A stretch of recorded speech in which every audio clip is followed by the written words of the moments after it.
Olá, Rodrigo, tudo bem com você? Tudo bem, Carolina? Sejam muito bem-vindos a mais um vídeo. Hoje a gente vai falar de... Qual que é o assunto? Hoje serão 6 argumentos contra a cobrança de sobreestadia. E aí a gente, na verdade, quando a gente fala de sobreestadia, a gente já pressupõe que estamos falando de cobranças contra usuários, né? Usuários de container, sobreestadia de container, porque aí na sobreestadia existe um mundo de possibilidades. É só para, antes da gente iniciar, dizer aqui sobre a minha blusa, Hope, que quer dizer esperança em inglês. Diante de toda essa situação que a gente tem vivido aí, da guerra da Rússia contra a Ucrânia, e demonstrar a minha solidariedade e esperança por tempos melhores, tá bem?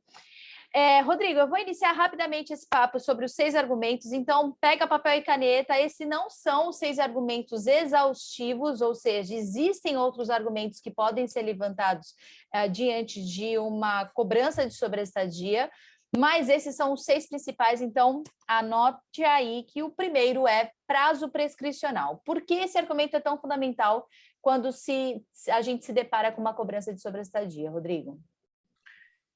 Bom, o prazo prescricional, ele praticamente fulmina a possibilidade do armador, do transportador, de poder reclamar aquele débito em juízo. Ele ainda continua com o crédito, ele ainda possui o direito a receber o crédito. Só que se o devedor se recusar a pagar, ele perde o direito de acessar o judiciário. Hoje a gente tem um entendimento muito amplo, né? Esse prazo prescricional se ampliou demais, existe um entendimento praticamente pacificado de que quando tem termo de responsabilidade o prazo é 5 anos, quando não tem é 10 anos. Mas mesmo assim é interessante notar que os armadores eles não trabalham com esse prazo extrajudicialmente, eles trabalham com prazo de 1 ano, que é o prazo correto, vamos falar assim, né? Bem claramente, é o prazo que vale e que deveria ser aplicado. Mas, de qualquer maneira, se for percebido que foi extrapolado o prazo, aí é um argumento que deve ser utilizado. Isso deve ser sempre observado, porque se tiver prescrição e o devedor não quiser pagar, ele não deve pagar, porque aí o judiciário já não está mais acessível ao armador. Maravilha. Indo para o segundo item, o segundo argumento é indenização limitada. E existe aí uma discussão a respeito da limitação da indenização, no caso da cobrança de sobreestadia, né? Sim, a princípio não é possível fazer essa limitação quando os valores eles são pré-fixados, né? Que é o caso da demurrage, que é o caso da sobreestadia na modalidade demurrage, e a gente já explicou essa diferença entre demurrage e detention. Se você não viu, veja o nosso vídeo falando sobre isso. Mas, em termos de negociação, eu acho que é um argumento importante de ser lançado, de se questionar ao armador até onde vai essa indenização, porque quem é da área do direito vai entender o que eu estou falando, e quem não é vai entender agora também, que toda indenização, ela é, na verdade, uma reparação de um dano. Então, o dano, ele tem um limite, ele tem uma métrica, né? Ele tem uma mensuração que é possível fazer, e ele deve ser até aquilo, senão vira enriquecimento sem causa, vira o que a gente chama de locupletamento, né? A pessoa ganha algo além daquilo que lhe é devido. Então, numa negociação extrajudicial, principalmente, deve-se questionar, mas qual foi o seu prejuízo? Perguntar para o armador que está cobrando a sobreestadia, qual foi o prejuízo? Quanto que você perdeu com esse tempo que eu lhe devolvi em atraso desse container? Qual foi o teu prejuízo? E tentar apurar isso. Então, esse é um argumento interessante de ser colocado para se contrapor à cobrança de sobreestadia. Levando em consideração que você já está sendo cobrado por uma sobreestadia, ainda no aspecto, na seara extrajudicial. Então, todos esses argumentos podem ser trazidos numa discussão fora do judiciário. Existem tantos outros argumentos dentro do judiciário, mas na égide de negociação extrajudicial, esses 6 argumentos já podem dar bons caminhos para uma negociação interessante com o armador. É importante a gente destacar também que o que a gente fala é muito direcionado aos usuários, a gente não está aqui orientando advogados, né? Então, a finalidade é a gente ajudar quem está no dia a dia, quem é usuário, quem tem esse tipo de problema e vive isso na pele. Então, se fosse para falar os argumentos jurídicos para ser lançados num processo judicial, aí cada um tem que ver com o seu advogado, né? Mas a gente está falando o que a pessoa pode fazer por ela, independentemente de um advogado, numa negociação, né? Essa que é a ideia aqui do vídeo. Importante deixar claro isso. Perfeita colocação. Agora a gente vai para o terceiro argumento contra a cobrança de sobreestadia, que é a diferença do cobrado e o contratado. É muito comum a gente ver que se cobra mais do que se contrata, né? Então, e aí fica uma discrepância muito exacerbada entre armador e usuário, né, Rodrigo? Isso tem que ser observado.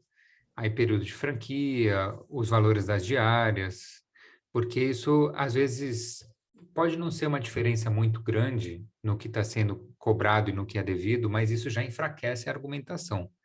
Você já coloca em dúvida aquela cobrança que está sendo feita. Então, isso é um argumento importante, um argumento numérico, um argumento bem objetivo que pode ser apresentado e deve, né? Porque não é raro isso acontecer. Por mais que se faça um cálculo, existam sistemas para fazer esses cálculos, a gente sabe muitas vezes que os parâmetros eles não são bem colocados, né? Porque uma coisa é o combinado, outra coisa é o que eles cobram, e muitas vezes esses dois não batem, né? Exatamente. Então, a atenção ao que se fala sempre. É diferente do que você contratou com, por exemplo, uma tabela pública. Então, quando você fecha um frete, esteja sempre em mãos a tabela negociada, nem sempre a tabela negociada, o tempo de franquia, são aqueles que estão lá publicamente divulgados no site do armador. Então, às vezes, eles submetem a uma situação de cobrança como uma tabela pública, sendo que existem condições pré-negociadas e que trazem também uma argumentação muito interessante quando se trata de negociação de cobranças de sobreestadia. Então, esse item, esse terceiro argumento, para mim, é um dos principais nos argumentos contra a cobrança. O quarto é prova do dano. Pois é, na mesma linha que a gente comentou sobre a indenização ter um limite, ela também tem que ser demonstrada.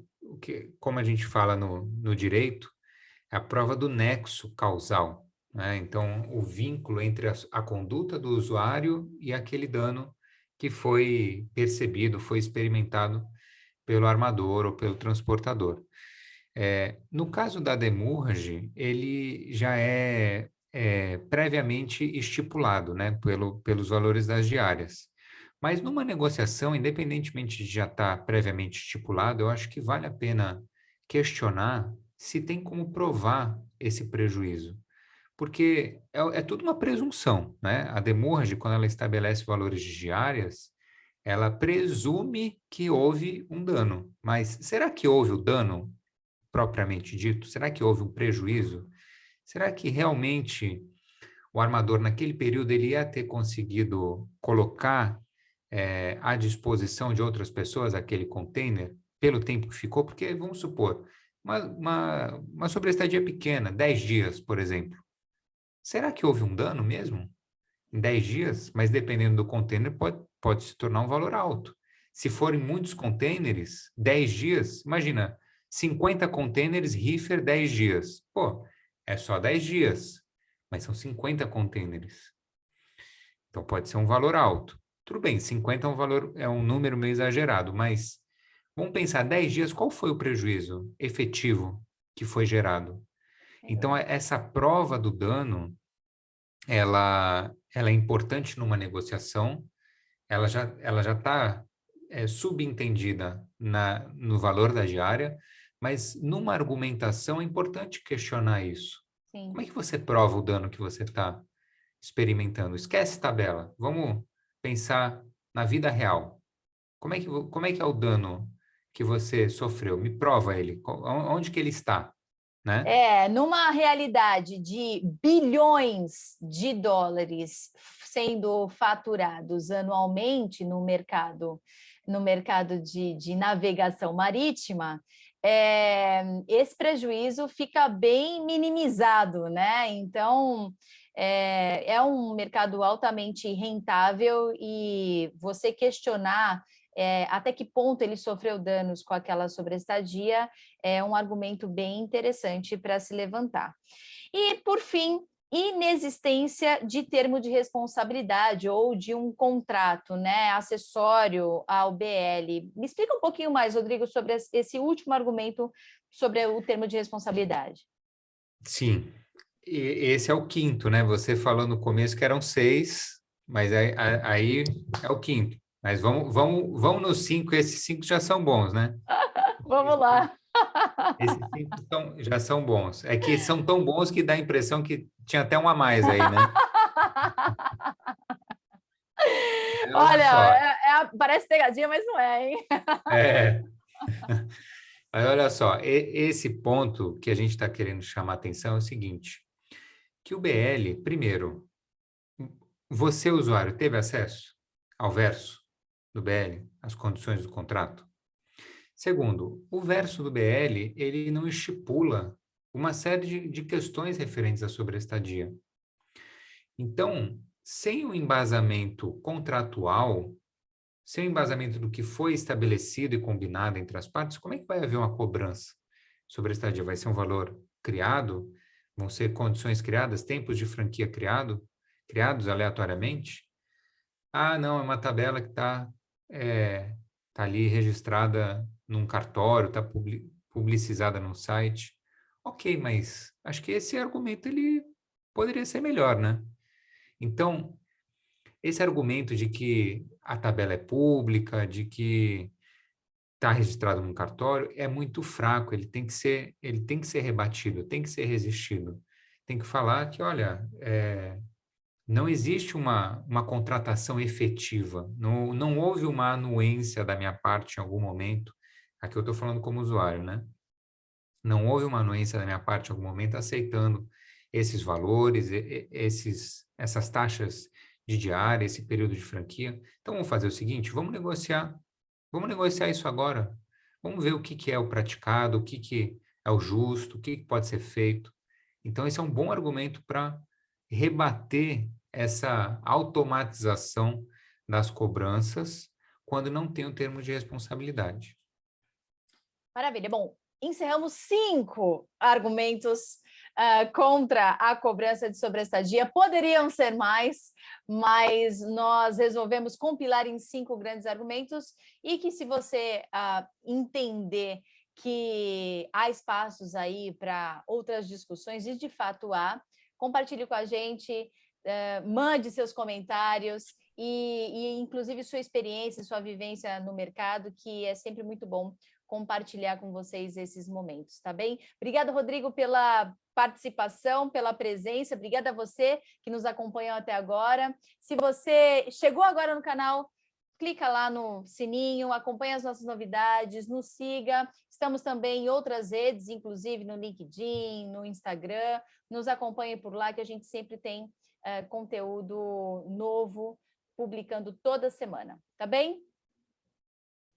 Fechou, É Rodrigo? isso, valeu, obrigado, até a próxima. Até a próxima.